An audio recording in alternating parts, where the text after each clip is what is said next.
Welcome back, everyone. Oz here, and today I've got some r/mother-in-laws from hell. As per usual, I'll be reading the post, reading some comments, giving you my opinions, and I hope you do the same down in the comments below. And without further ado, let's jump right into it. Stunning Apricot 7161.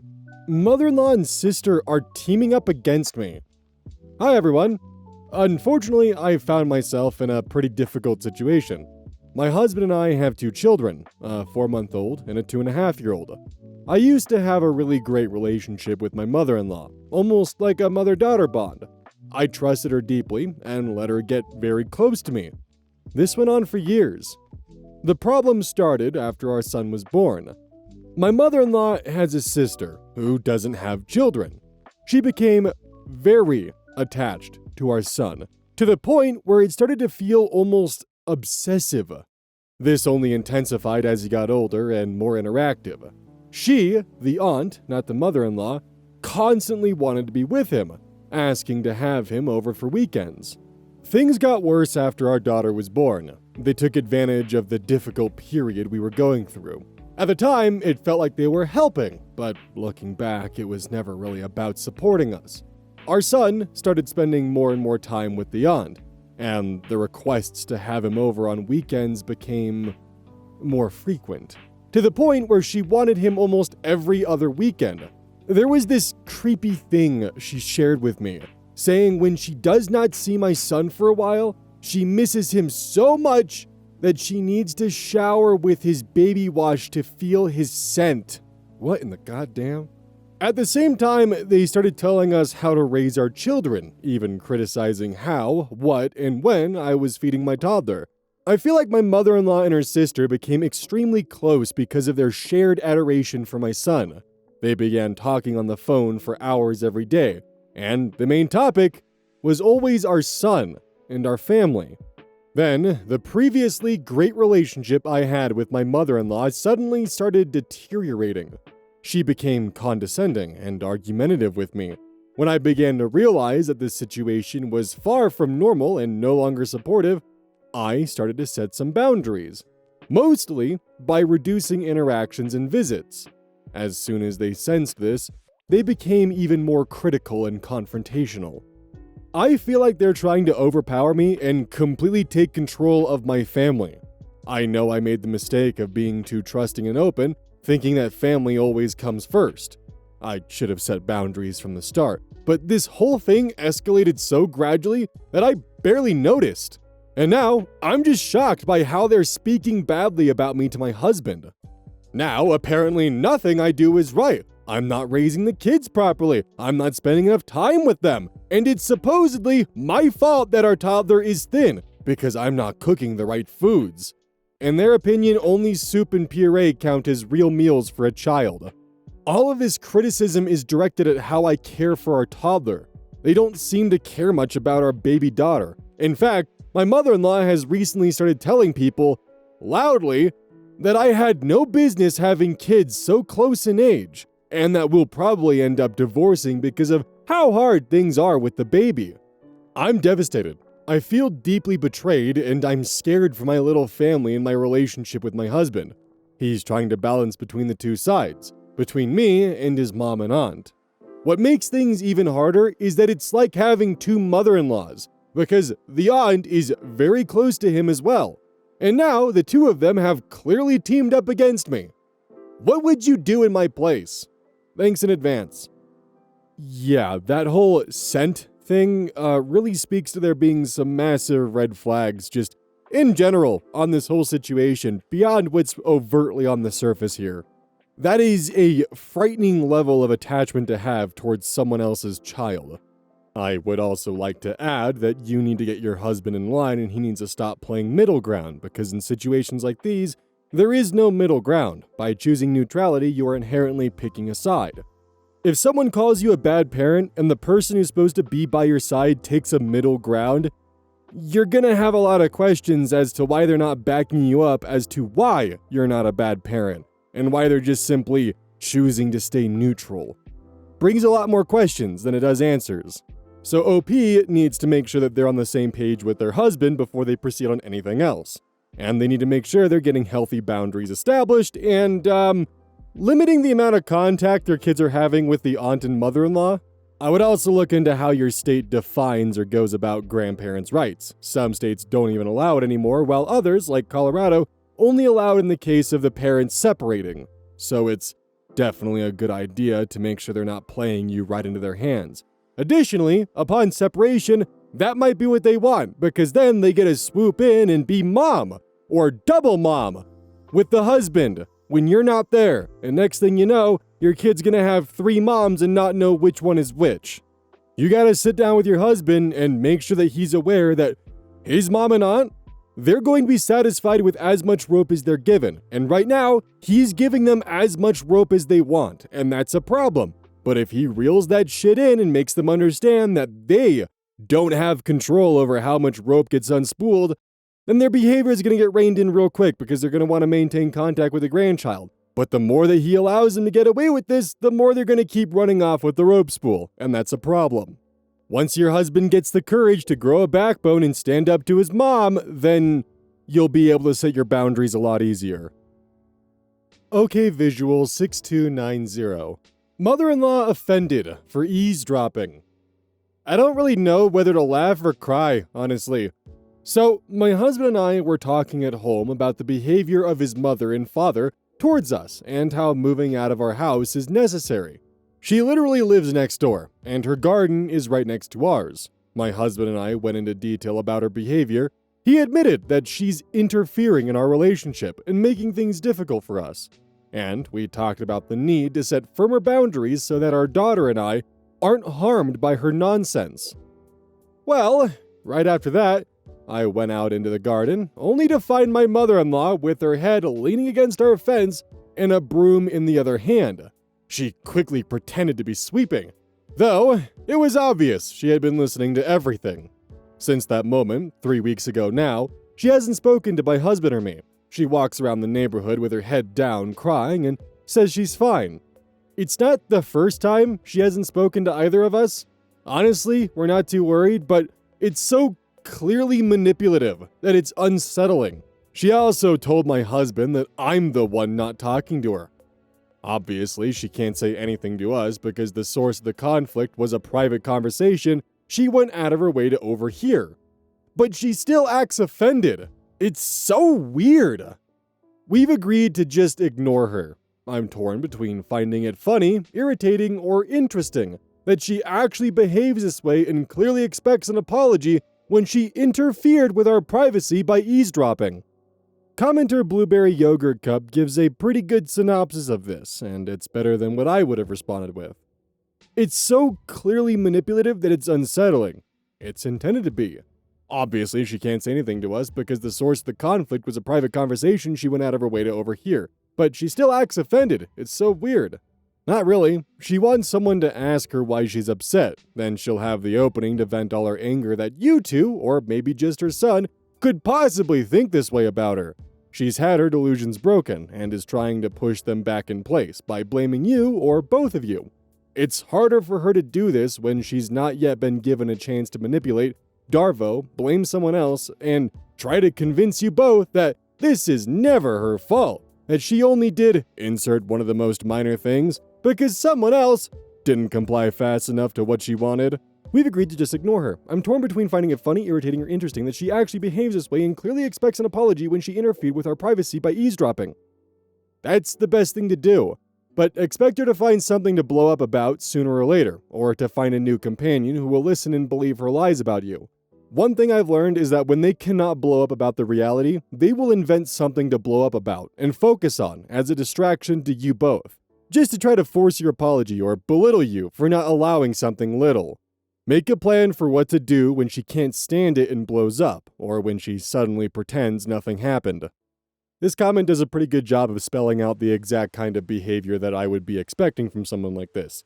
They're trying to get a reaction, and they're going to be hunting for something that they can be mad about to shift the entire subject so that way they can re-enter the role as victim in this scenario. Right now, they can't, and they know they can't complain about it.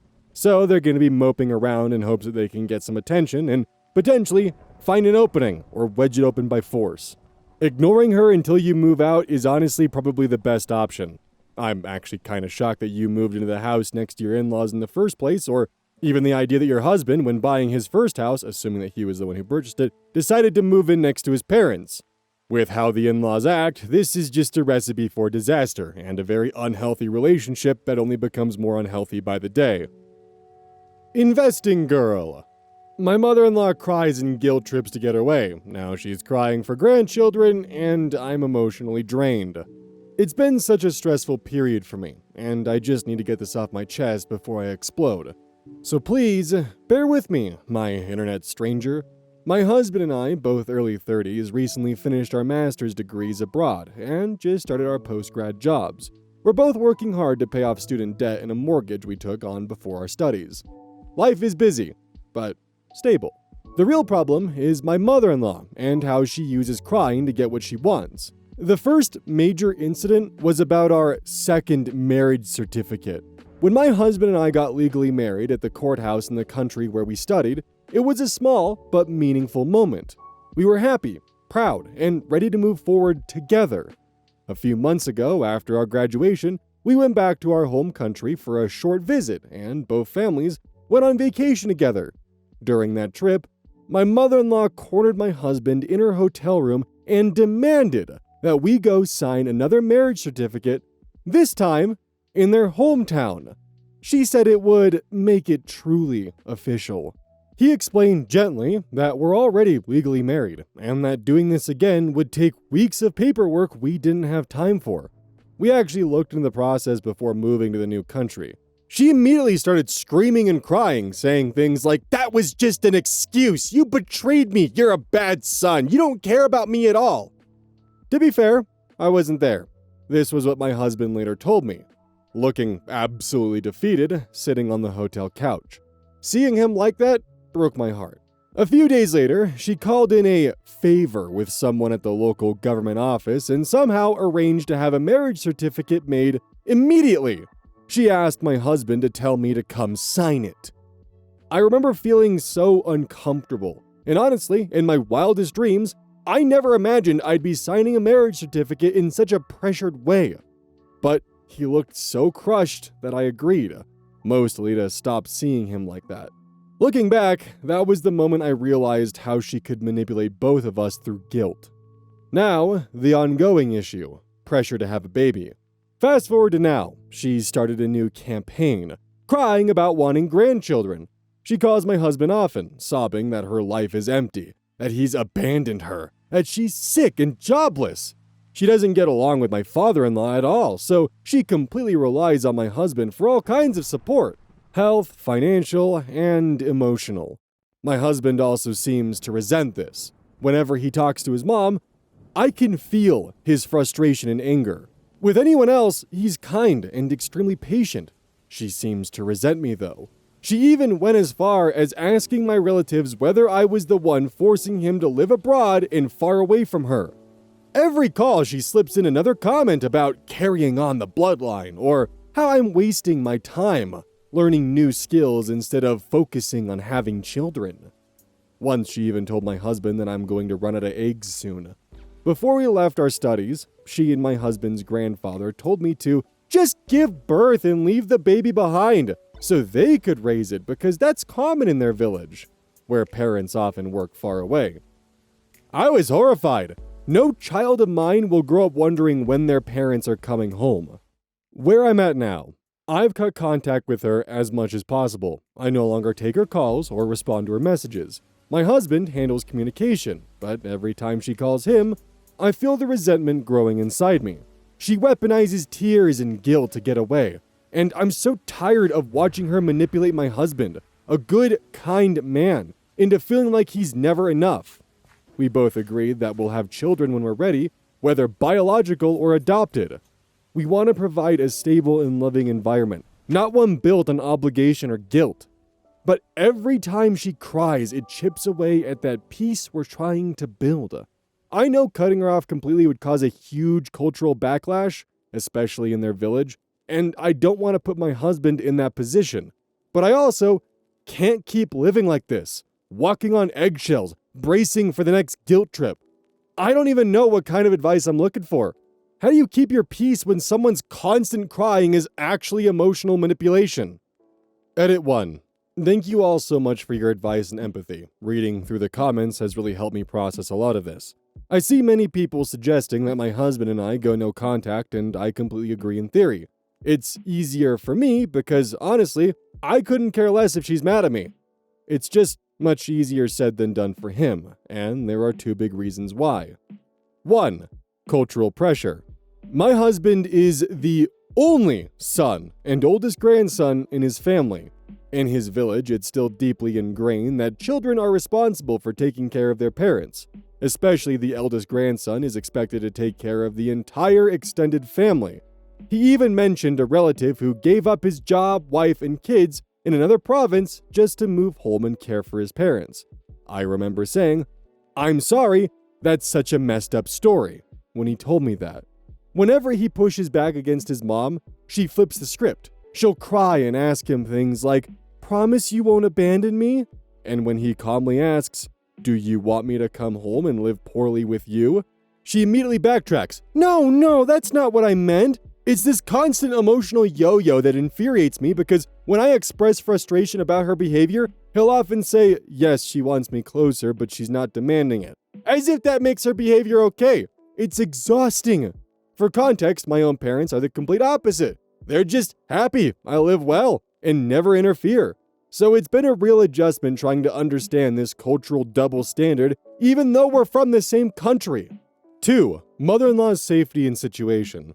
When I said my mother-in-law and father-in-law don't get along, that was an understatement. Their relationship has turned physically abusive in recent years. Every time things get violent, my husband drops everything and flies home to break it up. My father-in-law has made it clear he doesn't want to live with her anymore, and my husband has begged his mom to move into her parents' old house, which is only 10 minutes away and currently empty. But she refuses, saying that if she moves out, it would look like she did something wrong and got kicked out, and the other villagers will gossip about her. They've been in this strange limbo for months now, living under the same roof but basically separated. Yet she keeps monitoring everything he does, where he goes, what he orders online, even when he gets paid. She knows exactly where he keeps his salary and will check his pockets to see if the cash is still there. If it's not, she immediately contacts my husband to say that his dad must be spending it all on women at the local bars or wasting money while she and my husband don't even get a dime. My father-in-law, on the other hand, has become an alcoholic, getting drunk and passing out somewhere. When that happens, my mother-in-law calls the relatives to come see him like that and then tells them to inform my husband what a terrible father and husband my father-in-law is. You can imagine how emotionally draining this is for my husband. To make matters worse, my mother-in-law's health has been fragile for years. She insists on taking labor-intensive jobs that worsen her condition, then calls my husband to complain about how sick she feels. Once she even asked him to call and talk to her doctor. When he asked why she couldn't do it herself, she said, "I just want you to do it." It's all so emotionally enmeshed. She relies on him to fill every emotional void in her life, and it's suffocating. I've tried to gently suggest therapy or counseling for my husband, but he's still hesitant. For now, I'm focusing on maintaining my own peace and boundaries, but it's really hard for me watching him carry all this guilt. Honestly, I have no idea how to work around or navigate dealing with cultural or generational responsibilities or guilt, kind of like what the mother-in-law is putting on the husband. A lot of us can just look at it and say the obvious of, "Oh, we should just do X, Y, and Z." But this is indoctrination. This is, borderline cult behavior for how a lot of these responsibilities are placed on top of them. This is a village culture where giving up on your job, wife, and kids just to move back and care for your parents is considered to be the required norm. I can't even imagine what kind of guilt or generational trauma must be resting on OP's husband's shoulders with this. And that's gotta feel heavy as hell. OP's gotta continue to convince him to get into some kind of therapy or something so he can work through this and realize that the attachment that he has to his mom's way of living isn't the required one. And eventually, hopefully, he'll learn that her little emotional outbursts are just to have control. It's a control mechanism, and the moment that you begin to strip that away, there will be a sudden spike in it, the extinction burst of emotions and control tactics, and everything happening at once, and then, hopefully, silence, followed by the ability to build a normal relationship with his mother. Maybe. In best case scenarios, I suppose. But right now, she's used to getting what she wants by using emotional manipulation tactics, and that's how she's been operating because she gets away with it. You'll need to find a way to pull the plug on this behavior eventually, but for now, he needs to get into some kind of therapy or see someone to help him get out of the mindset that's been thrown onto his shoulders from this village that he grew up in. But additionally, if OP's husband is unwilling to seek out or find help, then you might need to face the music, because this is a man who is willing to uphold his village traditions and guilt-tripping of abandoning everything to go and support his family. And that everything includes you. One Feedback 7379. My mother-in-law tracks my husband and wants to track me too. How do I set a boundary without making it a fight? Hey everyone, my husband, male 24, and I, female 24, are currently living in a little mother-in-law's suite next to his parents' house while we save up for a condo. Honestly, they're driving us insane. Mostly my mother-in-law. My mother-in-law has always had my husband share his location with her and his dad on Life 360. I thought this would change now that we technically live together, but it hasn't. I mentioned it to my husband a few times, and while he said he'd turn it off, he got defensive and told me to stop bringing it up because it feels like I was trying to make the decision for him. I dropped it for a while, but one day, after another incident with her, I mentioned it again. He turned it off, and that lasted 3 days. His dad noticed and asked why, even asking if I was the one who told him to do it. His dad said they like to know where he is, so they know when to get dinner ready, and his mom said it's her responsibility as a mom to make sure he gets to work safely. Blah, blah, blah. My husband asked me what he should do, and I told him it was his choice because I didn't want to be controlling. He ended up turning it back on, which led to an argument. I admit that I wanted him to keep it off, but he told me he had already turned it back on and let his mom know. To make things worse, one time when they were in the car without me, my mother-in-law suggested I should also share my location with her so she could see where I was. My husband actually said no, and she admitted, yeah, I know it's not healthy. So she's aware, but she also knows my husband will usually do what she wants. At this point, I know I can't control what my husband chooses to do, only what I do. I was thinking of asking him to tell his mom that whenever he and I go out together, just the two of us, we'll turn our location off because that crosses my boundaries, not his though. Would that be a good way to set a boundary, or does it sound like I'm just inviting more conflict? Comment from Creen de Moran. Unhealthy, controlling, and enmeshed behavior. In-laws are toxic. Unfortunately, it has an impact on your relationship with your husband. Living with them makes it worse as it feels you can't escape. Can't have freedom or space from them. The lack of shiny spine from husband makes you feel not supported and very resentful towards him. Couple plus individual therapy is needed, creating distance from them, moving out. Far away is vital. No uninvited announcement visits will be allowed. Serious conversations with husband about setting boundaries and consequences. Make your husband read articles and books about toxic family, enmeshment, controlling parents. If your husband is not keen to do any of these things, or you don't notice any change, you will have to reconsider your relationship at some point. In a nutshell, prioritize yourself, stand your ground, do not cave or brush it off, stay firm, set and enforce boundaries with consequences, keep your distance, move out as soon as possible, and suggest couples therapy ASAP. I can understand tracking when they're a teenager and, potentially doing dumb things every now and then, but as an adult who's in their mid-20s, that's a pretty unhealthy dynamic, and it seems that the husband has just accepted this as reality when it's not normal. It's not a normal thing as a 24-year-old to have your parents know every single step you take and where your location is at all times. Especially because this pretty much means that you don't get any privacy. And it's not just you either. It's also your partner. I'm having to do a bit of research on essentially what enmeshment is in detail, and not just, the concept of it, but also the long-term consequences. And from what I can find, it's basically a form of family structure or relationship structure that involves a complete lack of boundaries and almost a dissolution of one's individuality. It makes everyone reliant on each other in an unhealthy way, and kind of codependent all across the board. Definitely not good. At first, I was almost in this weird book where, while it's unhealthy and definitely kind of, odd in my eyes, he's an adult, and if he wants his parents to know his location, that's fine. I don't agree with it, but so be it. And they seem to even recognize that applying it to his wife is unacceptable. But the more that I read about enmeshment, the more that I realize that there is definitely a lot more going on here, and the amount of kind of emotional coping that he's doing is extremely unhealthy, and therapy and counseling is definitely going to be needed here. But I'd be really curious to hear what you guys think, because I'm still reading up on the whole enmeshment thing, and it's going to take a lot more time than I have to become more familiar with it than just a cursory Google search that I'm doing right now to kind of become semi-familiar with it. So because of that, I'm going to throw this one to you guys, and maybe some of you will have more insights on enmeshment and what that entails and whether or not this one falls into it or not. Let me know. Annual Massive 2743. Mother-in-law unleashes 8 years of resentment on me in one weekend.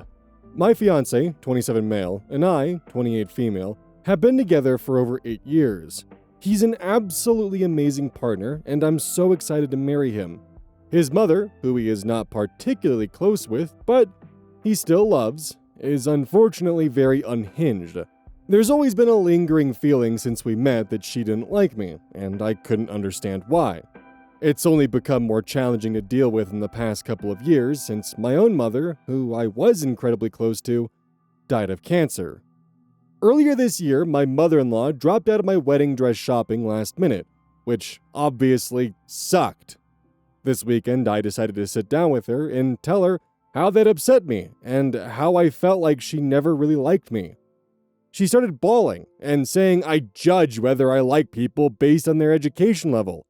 I absolutely do not. I just have a graduate degree and my mom had a PhD. Saying she could never compare to my mom. She also said that she made sacrifices to be there for her children in a way that my mom was not. Which is obviously unfair because despite my mom's professional success, she was there and was an amazing mother. And I'm still grieving her. My fiancé did step in to refute all of this, and he agrees it was totally wrong and insane. All of this is clearly tied to her own insecurity, but she still fails to take accountability. She says I need to welcome her into my life, but needless to say, I don't feel at all close to doing that. I also worry about her interactions with our future kids with all these insecurities she seems to project in this way. Hoping I can at least get some empathy and maybe some advice on how to move forward. Edit, thank you to everyone for your support and advice. It's very validating to hear that other people agree that her behavior and her words are totally uncalled for. I can honestly say I've been there for her and her family and have tried not to stir the pot for 8 years, except for visiting less because I was spending more time with my mom before she passed. I think my fiancé will be having an honest conversation with her about the deeper issues here and try to get her to go to therapy as a next step before I put my emotions on the line again. So because I've dealt with people like this in the past, I get the feeling and impression that the mother-in-law is very much a me type of person. And when someone outperforms her in something, like OP's mother as an example, she needs to try to find anything she possibly can to get a leg up in one area at least. Well, you might have a PhD, but I was there for my kids at least. It's not a matter of being the best version of you, it's a matter of being the best. And if you can't be the best, well, drag them down in areas where they failed, or at least areas where you perceived they may have failed. Doesn't matter if the person's dead or not and the person you're talking to might potentially still be grieving. Oh no. You gotta make your point known that you're still at least on top in some areas. And then of course the cherry on top is hitting you with the guilt tripping. Thankfully for OP, her husband isn't necessarily close with his mother, and contact seems like it'll be fairly limited beyond the occasional family gathering or event. So at least you have that benefit going for you. And because of that, you don't really have to stress too much about her behavior. Yeah, it's annoying and incredibly disrespectful, but at least she's not a pivotal part of your husband's life and someone who will be around constantly. You don't need to welcome her into her life like she says. You don't gotta do shit. She's the one that's gotta put effort in, especially after her behavior here. It's unhinged and immature. And it's not your responsibility to try and salvage or repair this relationship. If she wants to be a part of her grandchildren's life, then she needs to earn that. If she wants to be a part of your life, then she needs to earn that. And earning that does not include disrespecting your departed mother's memory. That's just not okay. Thank God your fiance has your back, though. Don't forget, this is brought to you by GamerSupps. Use code ODDS at checkout. It's basically a caffeine powder that you put in your water, and I actually really like it. I use this on a daily basis. Don't forget that every purchase you make using code ODDS directly supports the channel. And if you want a personal recommendation from me, I would either recommend the Soda Pressing Pear or Dragon Fruit Punch. Those two are currently my favorite flavors.